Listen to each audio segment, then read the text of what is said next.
tadi, kejujurannya, amanahnya, tanggung jawabnya, kepercayaan penuh tentang kebenaran sehingga dia siap mempertahankan dan membela kebenaran tersebut, itu yang akan membuat Allah Subhanahu wa taala menunjuk mereka, memberikan mereka posisi ya sebagai nabi.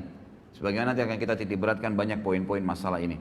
Kemudian Allah Subhanahu wa taala juga menyebutkan tentang Maryam alaihissalam, ibunya Nabi Isa. Ya.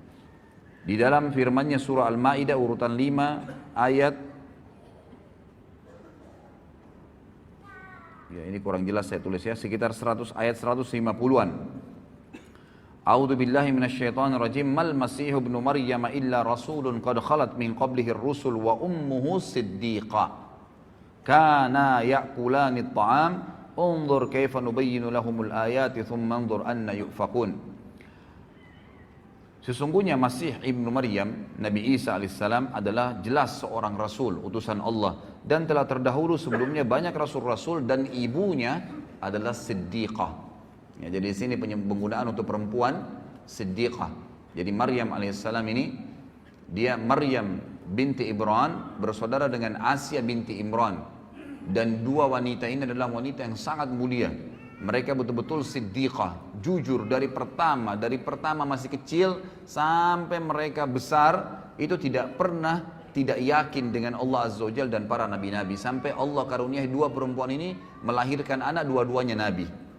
Kalau dari Maryam lahirlah Isa, dan dari Asia adiknya Maryam itu lahir Yahya, dua-duanya nabi alaihi wassalam.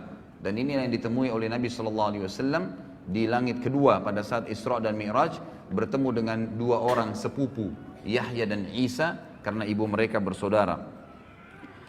Mereka berdua, kata Allah, si Maryam ya, alaihissalam dan anaknya Isa alaihissalam, mereka pernah makan atau mereka makan makanan seperti manusia biasa. Ini bantahan terhadap orang Nasrani yang mengatakan Isa adalah anak Tuhan. Maka lihatlah bagaimana kami menjelaskan kepada mereka ayat-ayat kami, dan lihatlah ya apa yang mereka responkan, apa yang mereka jawab.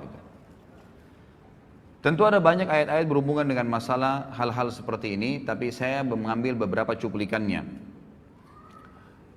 Allah Subhanahu wa taala menekankan tentang siddiq itu, dan ini yang kita titik beratkan ya. Sebelum menjelaskan Abu Bakar dan ikhwas sekalian, harapan saya dengan izin Allah Subhanahu wa taala, saya dan antum sekalian bubar dari pengajian ini insya Allah membawa sifat siddiq ini, karena ini target utama dan ini sifat luar biasa. Kalau antum milikin sifat ini, insya Allah antum jadikan ini sebagai pondasi menjalankan agama Allah, baik itu menjalankan perintah yang wajib ataupun sunnah, atau meninggalkan yang haram ataupun makruh, antum akan sangat tenang. Anda akan sangat tenang dalam mengerjakan perintah-perintah tersebut, dan juga sangat tenang dalam meninggalkan larangan-larangan tadi. Merasa memang nyaman sekali dan merasa menikmati yang halal dan meninggalkan yang haram. Kenapa? Karena pondasinya adalah sidq. Bagaimana betul-betul sebagaimana Allah ceritakan. Apa itu sidq? Allah tekankan di dalam Al-Quran, surah Al-Hadid urutan 57 ayat 19. A'udzu billahi minasyaitonir rajim. Walladzina amanu billahi wa rusulihi ulaika humus siddiqun wasyuhada'u 'inda rabbihim lahum ajruhum wa nuruhum walladzina kafaru wa kadzdzabu biayatina ulaika ashabul jahim.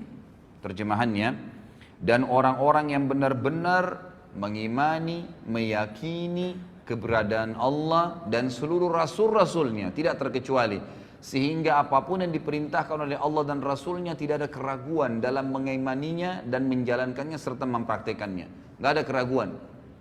Jenggot diperintahkan Nabi SAW langsung dilakukan, tidak ada keraguan.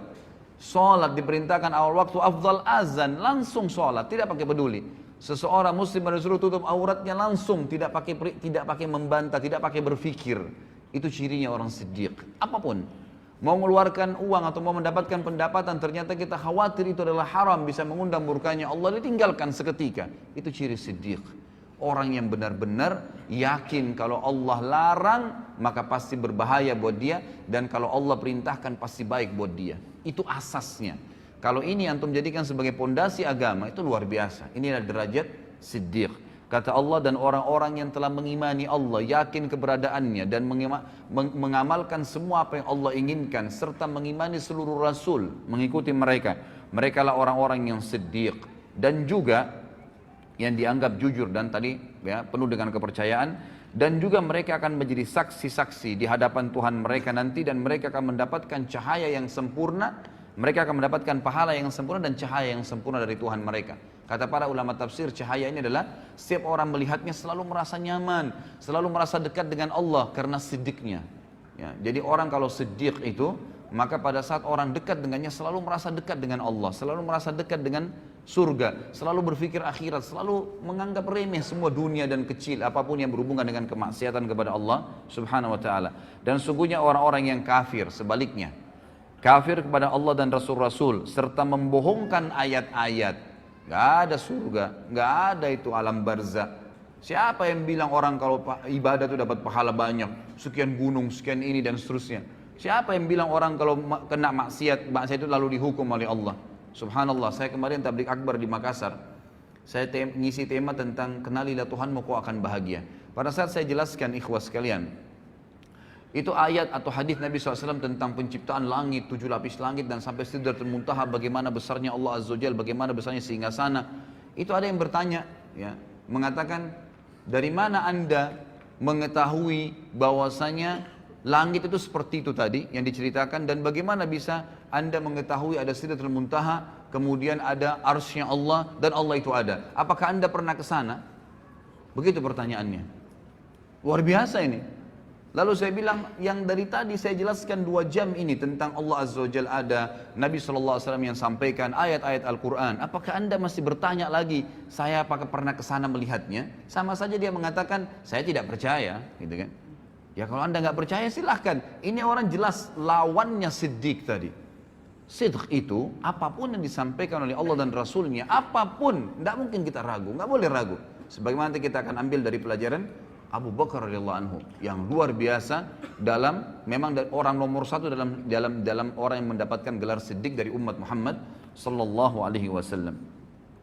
Kata Allah, dan orang-orang yang kafir tidak meyakini dan membohongi ayat-ayat kami, maka mereka lah penghuni api neraka. Sebaliknya, tambahan juga ikhwah dan akhwat sekalian rahimani rahimakumullah, bahwasanya orang yang mencapai tingkat siddiq ini adalah orang-orang nanti akan diberikan surga tertinggi di akhirat nanti. Sebagaimana Allah Subhanahu wa taala menjelaskan dalam surah An-Nisa urutan 4 ayat 69. A'udzu billahi minasyaitonir rajim. Wa may yuti'illaha war rasul fa ulaika ma'al ladzina an'ama Allahu 'alaihim minan nabiyyin was siddiqin wasyuhada'i was salihin wa hasuna ulaika rafiqa. Yang kurang lebih artinya, barang siapa yang mentaati Allah dan Rasulnya, semua yang Allah katakan dibenarkan, diamalkan, dipastikan tidak ada yang benar kecuali itu, dan juga diperintahkan oleh Rasulnya Muhammad SAW dipastikan benar, dan dia bangga dengan penampilan Islamnya, dengan makanan Islamnya, minuman Islamnya, ekonomi Islamnya, dengan politik Islamnya, semua dibenarkan, maka mereka lah orang-orang yang mendapatkan nikmat. Allah berikan nikmat dan Allah gabungkan mereka bersama dengan para nabi-nabi. Dan kata para ulama tafsir, nabi-nabi memiliki tempat di Firdaus, surga Firdausil A'la yang tertinggi. Lalu Allah SWT sebutkan, ya, selain nabi-nabi yang akan mencapai dari itu adalah orang yang datang setelah nabi, minan nabiyyin langsung was-siddiqin, dan orang yang membenarkan semua dan yakin serta bangga dengan itu. Memang kita bangga. Dan ini memang ikhwas sekalian, saya pilih tema ini luar biasa, saya dapatkan krisis kebanggaan muslimin sekarang terhadap agama mereka. Kita lihat seorang muslim tidak ada bedanya dengan orang kafir dari sisi pakaiannya, dari sisi cara bicaranya, tata bicaranya, makanan, jenis makanannya, usahanya. Berapa banyak orang subhanallah tidak bisa dibedain dari penampilannya antara muslimah dengan non muslim, muslim dengan muslimah. Padahal kalau kita datangkan seseorang Nasrani, laki-laki, kita berikan kepada dia kopi atau baju koko atau sebuah simbol Islam misalnya, pakaiannya. Kemudian kita datangkan seorang Nasrani laki-laki yang lain, lalu tanya dia agama apa orang itu, spontan dia akan mengatakan Muslim karena ada simbolnya. Kalau orang siddiq, dia yakin bahwasanya pakaian ini yang Allah katakan walibasut taqwa dzalika khair, ini pakaian yang ada simat, ada contoh, ada ciri ketakwaan adalah yang paling baik. Orang tahu, oh ini orang dekat dengan Allah. Dan saya yakin subhanallah, orang kalau menggunakan baju koko dengan kopiah, kalaupun ada perempuan nakal ya, yang biasa mengganggu laki-laki, dia tidak akan berani mengganggu orang itu karena pakaiannya.